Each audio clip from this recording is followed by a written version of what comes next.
If you are heading into summer break with your kids, like so many of us are, and maybe you're concerned about the summer learning loss, there's ways to help bridge that gap. So joining us today with the Colorado State Library is Tiah Frankish. She's the Director of Library Development. I'm so glad you're here. Thanks for having me. Yes, we were just telling you both of our kids just started summer break. So what do educators mean by summer learning loss?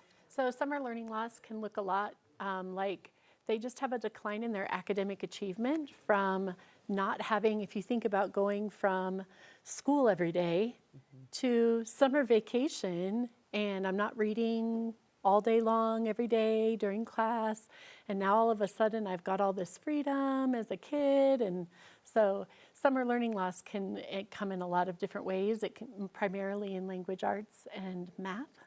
And so parents and caregivers have lots of opportunities to build up their kiddos' reading skills by making it fun for them. Yes, and let's talk about that. I was just telling you, my daughter going into first grade, all of a sudden, it's just like reading all these things. I'm like, this is amazing.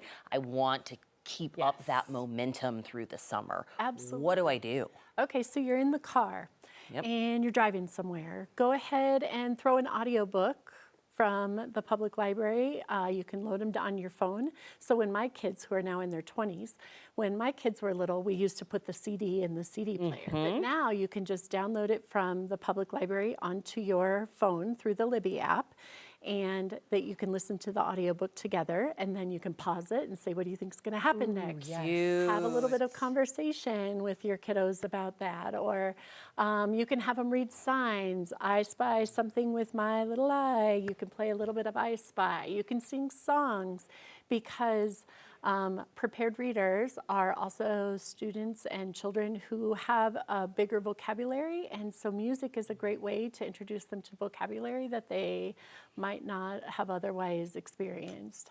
At home, you can play games. Board games are a great way for students or children to interact with literature, and you can cook together. Increase the recipe size by doubling it. Smart. And have them do the math. Before you go to the grocery store, you can have them help you prepare the grocery list, and then make them in charge of the grocery list while you're at the grocery store, checking things off as you find them, finding the products on the shelves, those kinds of things. Anything to get them just naturally into looking for those types of, like looking for words outside of like a traditional book, right? But then also, you can go to the public library. We love the public library. So what are some of the summer programs that we should be aware of? So just this weekend, I went to the Conifer open house for their kickoff for their summer reading workshop.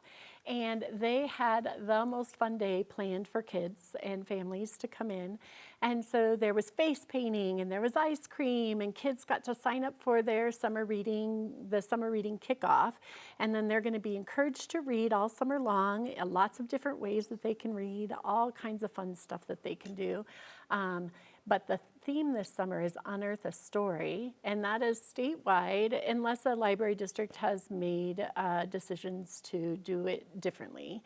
But for the most part, you'll see dinosaurs in public libraries all over the state. And so thinking about, like, how can we help our kiddos think about paleontology, so going to the Museum of Nature and Science, visiting the museums and having them reading the placards at the museum, those kinds of things.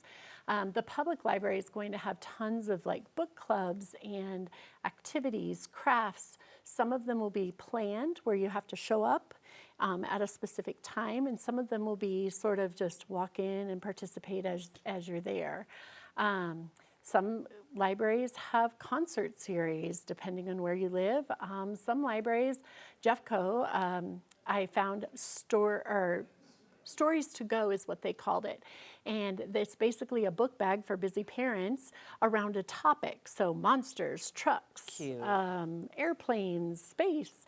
And there's already 6 books already curated by librarians, and you just check out the bag and you've got 6 books in the bag ready to go. So much going on. So much going on. Moral of the story, check in with your local library. Yes. It sounds like they've all got incredible things going on. Tiah Frankish, thank you so much. Thank you. Appreciate it.